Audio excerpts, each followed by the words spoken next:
Assalamualaikum warahmatullahi wabarakatuh.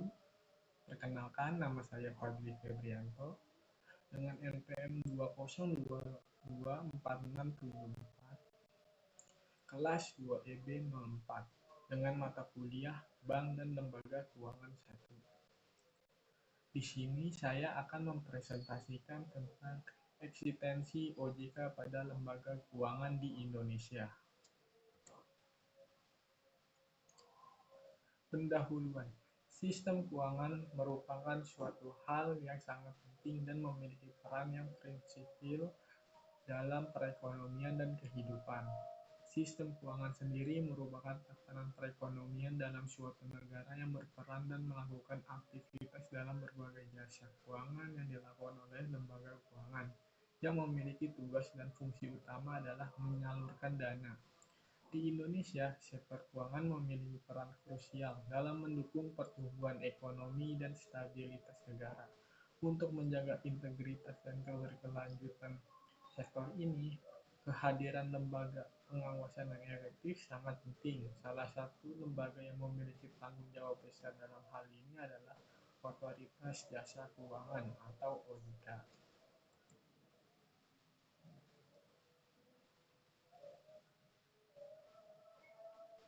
OJK didirikan pada 2011 sebagai pengganti dari Departemen Keuangan yang sebelumnya mengawasi sektor jasa keuangan. Berdasarkan Undang-Undang Nomor 21 Tahun 2011 tentang OJK, lembaga ini diberi mandat untuk mengatur dan mengawasi seluruh aktivitas di sektor perbankan, pasar modal, dan lembaga keuangan non-bank atau LKNB. Tujuan utama pembentukan OJK adalah untuk meningkatkan kualitas pengawasan dan mengurangi potensi konflik kepentingan yang mungkin timbul dari pengaturan sektor keuangan oleh lembaga yang sama. Kehadiran Otoritas Jasa Keuangan atau OJK diawali adanya keresahan beberapa pihak tentang fungsi pengawasan Bank Indonesia. Bank Indonesia sebagai bank sentral dinilai telah gagal mengawasi sektor perbankan.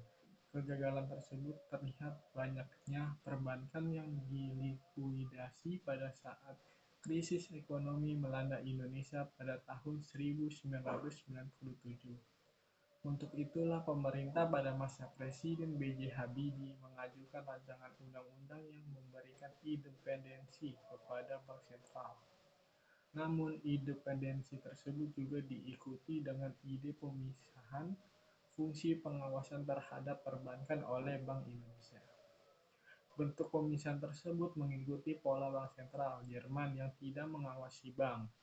Di Jerman, pengawasan industri perbankan dilakukan oleh suatu badan khusus, yaitu Bundeshauptschulsystem für das Kreditwesen. Sehingga dalam penelitian ini akan membahas tentang eksistensi otoritas jasa keuangan pada lembaga keuangan di Indonesia. OJK dalam sistem keuangan Indonesia. Otoritas Jasa Keuangan atau OJK adalah lembaga independen yang mempunyai fungsi, tugas, dan wewenang pengaturan, pengawasan, pemeriksaan, dan penyidikan.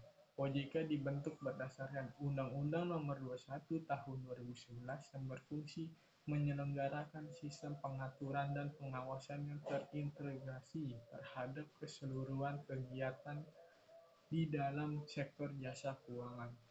OJK didirikan untuk menggantikan peran Bapepam LK dalam pengaturan dan pengawasan pasar modal dan lembaga keuangan, serta menggantikan peran Bank Indonesia dalam pengaturan dan pengawasan bank, serta untuk melindungi konsumen industri jasa keuangan.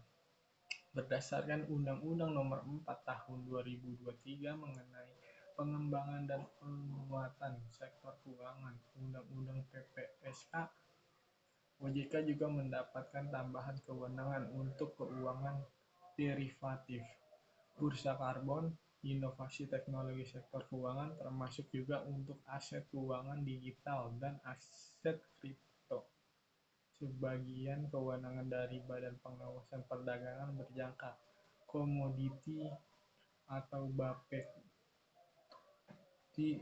Kementerian Perdagangan. OJK mendapat tambahan kewenangan di mana penyidikan atas tindak pidana di sektor jasa keuangan hanya dapat dilakukan oleh penyidik OJK.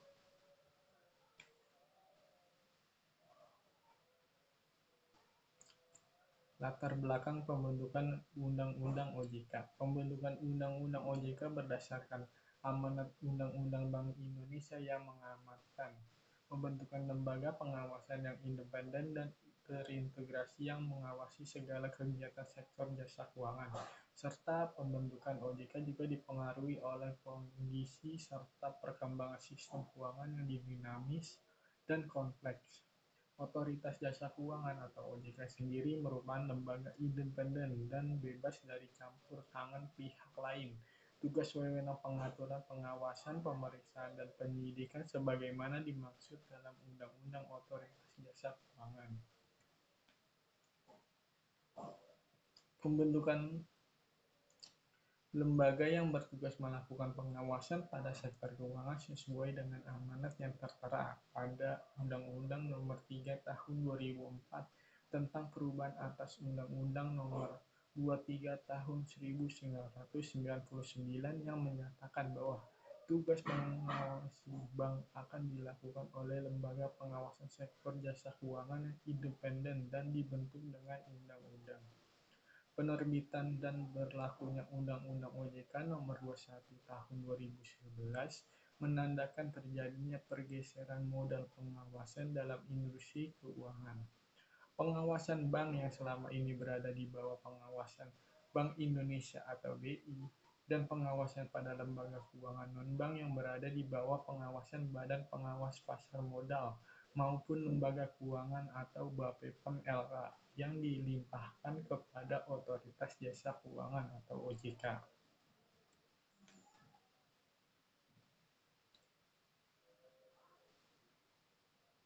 Peran dan tanggung jawab OJK. Regulasi dan pengawasan. OJK memiliki kewenangan untuk merumuskan peraturan yang mengatur operasional lembaga keuangan. Ini mencakup pengawasan terhadap bank, perusahaan asuransi, lembaga pembiayaan, dan lembaga keuangan lainnya. Melalui regulasi ini, OJK bertujuan untuk memastikan bahwa lembaga keuangan beroperasi sesuai dengan standar dan ditetapkan dan tidak menimbulkan resiko sistematik. Yang kedua, perlindungan konsumen. Perlindungan konsumen merupakan salah satu fokus utama OJK.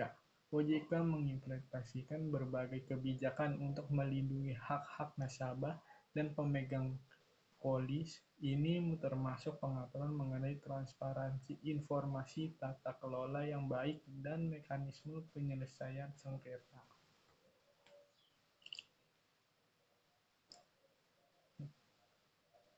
Yang ketiga, stabilitas sistem keuangan. Menjaga stabilitas sistem keuangan adalah tugas krusial OJK dengan memantau risiko-risiko yang mungkin mengancam kestabilan ekonomi. OJK dapat mengambil langkah-langkah preventif untuk menghindari krisis keuangan dalam situasi darurat. OJK bekerja sama dengan lembaga lain seperti Bank Indonesia untuk menangani dan meredakan dampak krisis. Yang keempat, pengaturan inovasi keuangan.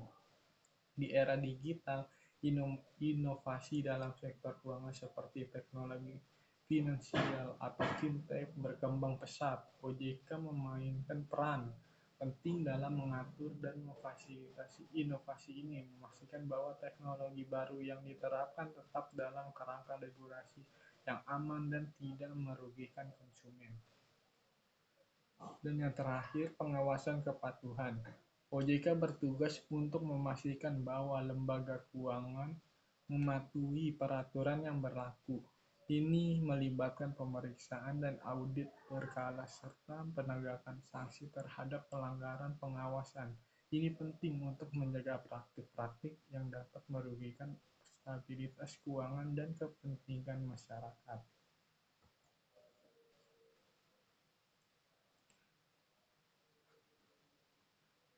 Kontribusi dan tantangan OJK terhadap ekonomi nasional. Keberadaan OJK sangat berkontribusi terhadap penciptaan lingkungan yang lebih transparan dan teratur. Dengan regulasi yang ketat dari pengawasan yang menyeluruh, OJK membantu mengurangi risiko penipuan dan kesalahan pengelolaan yang dapat berdampak negatif pada ekonomi nasional. Selain itu, dengan mempromosikan inovasi yang sehat dan menjaga perlindungan konsumen, OJK mendukung pertumbuhan sektor keuangan yang berkelanjutan. Meskipun telah banyak berkontribusi, OJK menghadapi berbagai tantangan termasuk adaptasi terhadap perubahan teknologi, pengawasan terhadap lembaga keuangan yang semakin kompleks, dan kebutuhan untuk meningkatkan edukasi keuangan masyarakat. Oleh karena itu, penting bagi OJK untuk terus memperbarui kebijakan dan metode pengawasannya, serta bekerja sama dengan pihak-pihak terkait untuk menciptakan sistem keuangan yang lebih kuat dan inklusif.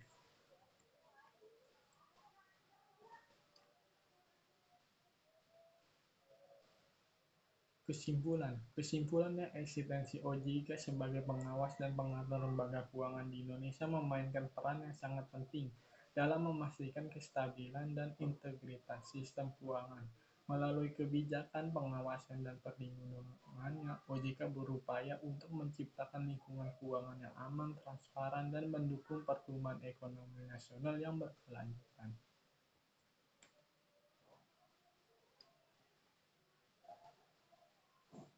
Saran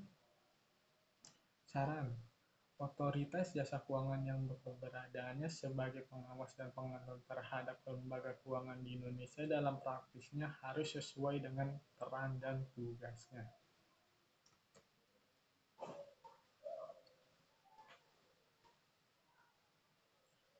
Terima kasih. Sekian dari saya. Assalamualaikum warahmatullahi wabarakatuh.